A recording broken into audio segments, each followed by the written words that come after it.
यहाँ पे आके कॉकरोच पार्टी जनता पार्टी जो एक स्टैंड ले रही है, हाँ, कि एजुकेशन सिस्टम ठीक होना चाहिए, किसी को तो अकाउंटेबिलिटी लेनी चाहिए ना। ये टाइम जो यूथ का टाइम था वो मेरा खराब कर दिया बीजेपी ने, लेकिन आगे आने वाले यूथ जो मेरे बच्चे होंगे, आपके बच्चे होंगे, उनका समय खराब नहीं होना चाहिए सर। हमारा देश यहाँ से डूब ही रहा है।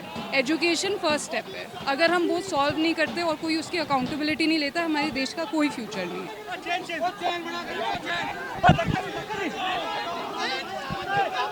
धर्मेंद्र प्रधान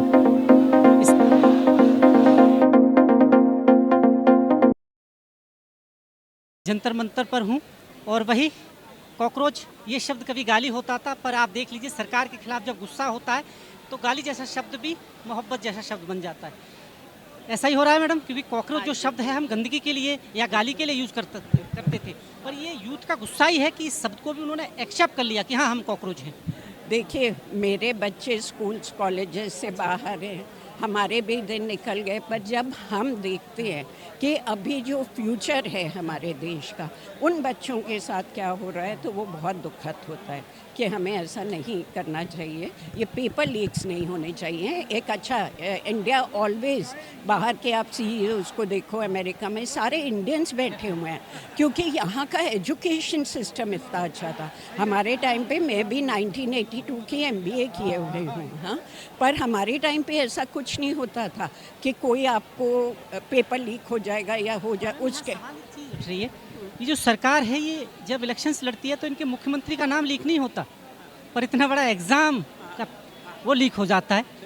बिल्कुल, तो ये थोड़ा बदलना पड़ेगा, हाँ, इस देश में, कि बच्चों को राइट अपॉर्चुनिटीज़, और कॉमन मैन के बच्चों को, जो पेरेंट्स प्रॉब्ली लोन्स लेके अपने बच्चों को पढ़ाते हैं, बच्चे भी डिससेटिस्फाइड होते हैं एंड पेरेंट्स भी। बहुत सारे बच्चों ने गलत कदम उठा लिया, और खासकर पिसते वो हैं जो मिडिल क्लास से भी नीचे, उन्होंने अपना घर बेचा, अपने गहने बेचे यहाँ तक के लिए, या तो सरकार तो उन्हें पैसे वापस नहीं दे रही, और रजिस्ट्रेशन के नाम पर हजारों करोड़ रुपए जो उन्होंने इकट्ठा किए, अब दोबारा ये एक नोटिफिकेशन ले आएंगे कि दोबारा रजिस्ट्रेशन करो, हजारों रुपए फिर ले लेते हैं। बिल्कुल बिल्कुल, यही सच्चाई अब हो गई है यहाँ की, जो बदलनी चाहिए। हम तो सॉलिडारिटी के लिए आए हैं, पूरे देश के लोगों के लिए, कि यहाँ पे आके कॉकरोच पार्टी जनता पार्टी जो एक स्टैंड ले रही है, हाँ, कि एजुकेशन सिस्टम ठीक होना चाहिए, किसी को तो अकाउंटेबिलिटी लेनी चाहिए ना। कि तानाशाही हो गई है कि अगर कोई सच बोले, जैसे CBSE ने एक लड़के ने अगर वो चोरी पकड़ी, उसे पाकिस्तानी बोल दिया गया सरेआम में, मतलब आप अगर कोई आवाज़ उठा रही है सच के खिलाफ, आप पाकिस्तानी हो जाएंगी। बिल्कुल बिल्कुल यही हो। शाही कहेंगे अब वो तो हाँ, ऐसे कुल मिला के मैं आपसे बोलूँ, फ्रीडम ऑफ स्पीच तो है, पर फ्रीडम ऑफ स्पीच का इस्तेमाल करने के बाद की कोई गारंटी नहीं है कि आप आज़ाद हैं या नहीं। बिल्कुल बिल्कुल बिल्कुल बिल्कुल सर। यूथ हैं, क्या कहना चाहते हैं सब देख के, क्योंकि ये गुस्सा ही है कहीं ना कहीं। मैं मैम की बात से बिल्कुल सहमत हूँ, और सबसे पहले तो मैम मैं आपको अप्रिशिएट करता हूँ, आपके पैर पड़ना चाहूँगा कि आप इस उम्र में मैम हमारे साथ आके यहाँ पे साथ दे रही हैं। Thank you so much ma'am, I really appreciate that. और दूसरी चीज़ मैं आपको ये बताना चाहूँगा, एक हमारी मैम है जो हमारे माँ के बराबर हैं, आज वो हमारे साथ यहाँ खड़ी हैं, और एक हमारे प्रधानमंत्री जी हैं जो मैम के ही एज के अराउंड हैं, और वो हमारे साथ क्या कर रहे हैं, और मैम हमारा साथ दे रही हैं। यहीं पर प्रधानमंत्री जी को सीख लेनी चाहिए। सीधा सीधा बोला, आपकी तरफ से ये आया कि अगर सरकार चाहे तो मामला खत्म हो सकता है, बस जो शिक्षा मंत्री है उनका रेजिग्नेशन ले लीजिए, पर सरकार कहीं ना कहीं इसलिए नहीं ले रही है कि अगर रेजिग्नेशन ले लेती है तो इसका मतलब गलती हमारी है। सीधी बात ये बिल्कुल, क्योंकि वो एक्सेप्ट नहीं करना चाहती है कि वो कभी भी गलत हो सकती है बीजेपी। ना उसने 2014 से आज तक एक्सेप्ट किया, जबकि अटल बिहारी वाजपेयी जब थे हमारे बीजेपी, तब बीजेपी बहुत अच्छी थी, और उस वक्त मैं खुद बीजेपी को बहुत मानता था, लेकिन 2014 के बाद से मैं समझ गया कि बीजेपी अब किसी काम की नहीं रह गई है।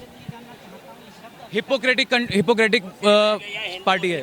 कॉकरोच शब्द से हम घृणा करते थे, और आज सरकार के खिलाफ गुस्सा ही है कि हर यूथ अपने आप को कॉकरोच इंट्रोड्यूस कर रहा है। सर देखिए, मैं आपको एक बात बताऊं, कॉकरोच अगर किसी को बोला गया है तो ये हमारे ऊपर है कि हम कॉकरोच शब्द को किस तरीके से ले रहे हैं। मैं अगर कोई फॉर एग्जांपल अगर मुझे कोई गलत बोलता है तो मैं उसे पॉजिटिविटी देखता हूँ सबसे पहले तो, और कॉकरोच में सबसे बड़ी ये पॉजिटिविटी होती है सर कि आपको पता है कॉकरोच सिर्फ एक ऐसा इंसेक्ट है जो एटॉमिक पावर भी झेल सकता है, उसके बाद भी वो जीवित जिंदा रहता है हमेशा। तो उन्होंने खुद बता दिया कि हम में कितनी ताकत है।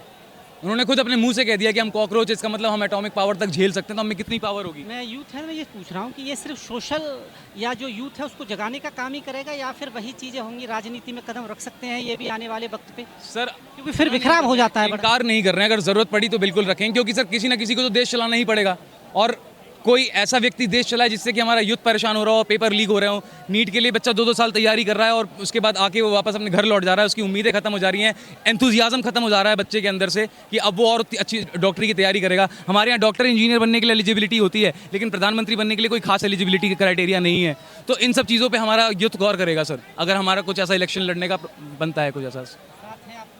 मैं बिल्कुल साथ हूँ सर, मैं एक नई अच्छी सोच के साथ हूँ सर, क्योंकि आज चलिए मैंने अपना तो ये टाइम जो यूथ का टाइम था वो मेरा ख़राब कर दिया बीजेपी ने, लेकिन आगे आने वाले यूथ जो मेरे बच्चे होंगे, आपके बच्चे होंगे, उनका समय ख़राब नहीं होना चाहिए सर। आप देख लीजिए ये यूथ है और तमाम यहाँ पर जितने लोग दिखाई दे रहे हैं सब यूथ है और अपने आप को कॉकरोच इंट्रोड्यूस कर रहे हैं। ये भी इस देश की आप बोलना चाहती हैं, यूथ तो आपका ज़रूरी बनता है बोलना।